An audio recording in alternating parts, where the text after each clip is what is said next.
అది నిరసనలు ఆందోళనల మధ్య శాసన మండలి 4 బిల్లుల్ని ఆమోదించింది. అటు మండలి నిరవధిక వాయిదా పడింది. అయితే వాయిదా తర్వాత కూడా బీఆర్ఎస్ నిరసన వ్యక్తం చేస్తోంది. నల్ల కండువాలతో గన్ పార్క్ దగ్గరకు వెళ్లారు. ర్యాలీగా వెళ్లిన ఎమ్మెల్సీలు అక్కడ నిరసన చేస్తున్నారు. ప్రధానంగా ఈ కాళేశ్వరానికి సంబంధించి సిబిఐ విచారణకు అసెంబ్లీ తీర్మానం చేసింది కాబట్టి దానికి నిరసనగానే వ్యతిరేకంగానే ఆందోళన చేస్తోంది. శాసన మండలిలో కూడా ఇదే నిరసన చేసింది. మండలి అక్కడ 4 బిల్లుల్ని ఆమోదించిన తర్వాత నిరవధిక వాయిదా పడింది. దాని తర్వాత ఇప్పుడు మనం చూస్తున్నాం గన్ పార్క్ దగ్గరికి వచ్చి నల్ల కండువాలు కట్టుకొని బీఆర్ఎస్ ఎమ్మెల్సీలు నిరసన వ్యక్తం చేస్తున్నారు.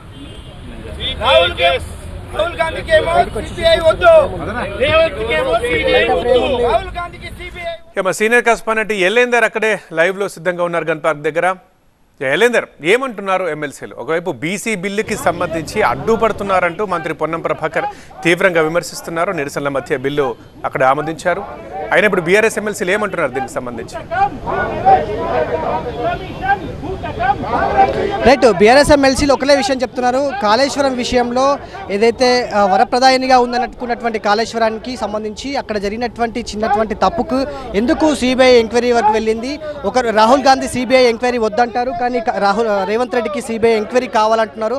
సో పూర్తి స్థాయిలో బీజేపీ కాంగ్రెస్ కావాలనే బీఆర్ఎస్ని తెలంగాణ తీసుకొచ్చినటువంటి కేసీఆర్ని కావాలనే కక్షగట్టి టార్గెట్ చేసి మాట్లాడుతున్నారు అని చెప్పేసి బీఆర్ఎస్ ఎమ్మెల్సీలు నిరసన వ్యక్తం చేస్తున్నారు. ఆ నిరసనల మధ్యలోనే పూర్తి స్థాయిలో 4 బిల్లుల్ని కూడా శాసన మండలి ఆమోదం తెలిపింది. సో బీఆర్ఎస్ ఎమ్మెల్సీలు ఉన్నారు, వాళ్ళతో మాట్లాడించే ప్రయత్నం చేద్దాం.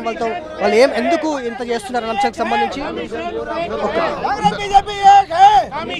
ఈ మీ నిరసన ఎందుకు గురించి చేస్తున్నారు, ఏం చెప్పదలుచుకున్నారు? సో మొత్తంగా వీళ్ళు ఒకే విషయం చాలా స్పష్టంగా చెప్తున్నారు. ఈ సంబంధించి శాసన మండలి నుంచి పూర్తి స్థాయిలో ఇటువైపుకు అమరవీరుల స్తూపం వద్దకు వచ్చి తమ నిరసనలు తెలుపుతున్నటువంటి పరిస్థితి కనిపిస్తుంది. కేసీఆర్ పైన కావాలని ఎందుకు టార్గెట్ చేస్తున్నారు? బీఆర్ఎస్ ఎన్నో ప్రజలకు ఉపయోగపడేటువంటి ఎన్నో పనులను తీసుకొచ్చేసింది. సో అలాంటి బీఆర్ఎస్ పార్టీని, బీఆర్ఎస్ అధినేతను ఇట్లా తప్పుపట్టడం కరెక్ట్ కాదు. సో పూర్తి స్థాయిలో ఇటు కాంగ్రెస్ అండ్ బీజేపీ కావాలనే తప్పుపడుతున్నటువంటి పరిస్థితులు కనిపిస్తున్నాయని చెప్పేసి చెప్తున్నారు. సో ఓవరాల్గా వీళ్ళు ఏం చెప్పదలుచుకున్నారో వాళ్ళతో మాట్లాడించే ప్రయత్నం చేద్దాం. జై తెలంగాణ! తెలంగాణ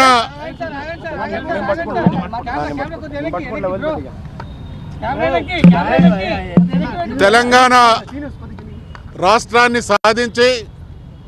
సాధించినటువంటి తెలంగాణను అన్ని రంగాల్లో దేశానికి ఆదర్శప్రాయంగా తీర్చిదిద్ది అనేక దశాబ్దాలు కాంగ్రెస్ పాలనలో ఆత్మహత్యల పాలైనటువంటి రైతాంగాన్ని, బీళ్లు వారినటువంటి నేలలకు, ప్రతి నియోజకవర్గాన్ని, ప్రతి గ్రామాన్ని సస్యశ్యామలం చేయాలనేటువంటి అకుంఠితమైనటువంటి దీక్షతో కాళేశ్వరం ప్రాజెక్టుతో సహా అనేక రకాలుగా సాగునీరు అందించినటువంటి తెలంగాణ జాతి గర్వించదగిన ముద్దుబిడ్డ ఉద్యమ నాయకుడు కేసీఆర్ గారి మీద సిబిఐ విచారణ జరిపించాలనేటువంటి నిర్ణయం తీసుకోవడాన్ని తీవ్రంగా ఖండిస్తున్నాం, గర్హిస్తున్నాం.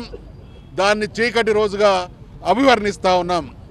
ఈరోజు అదే విషయంలో కాళేశ్వరంతో పాటు ప్రజలు ఎదుర్కొంటున్నటువంటి సమస్యల్ని చర్చించాలని మేము శాసనమండలిలో డిమాండ్ చేసినాం.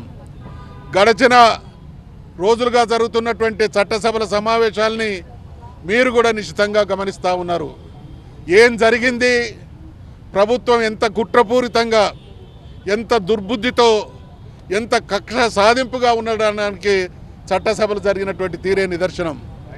వాళ్లకు సాంకేతికంగా అవసరమైనటువంటి బిల్లులకు పరిమితమై ఇవాళ తెలంగాణలో అనేక సమస్యలు, ఒకవైపు యూరియా సమస్య ఉంది, మరొక వైపు ప్రతి ఇంట విషజ్వరాలతో అనేక మంది అనారోగ్యం పాలవుతున్నటువంటి సందర్భం ఉన్నారు.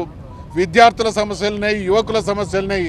అన్ని వర్గాల ప్రజలు ఇబ్బందులు ఎదుర్కొంటూ ఉంటే శాసనసభ, శాసన మండలి జరుగుతున్నటువంటి సందర్భంగా మా సమస్యలు చర్చించబడతాయి, మాకు ఉపశమనం లభిస్తుంది అనేటువంటి ఆశతో ఎదురు చూస్తున్నటువంటి ప్రజల ఆశలు, ఆశయాలకు అనుగుణంగా ప్రతిపక్ష పార్టీగా బీఆర్ఎస్ పార్టీగా అటు శాసనసభలో ఇటు శాసన మండలిలో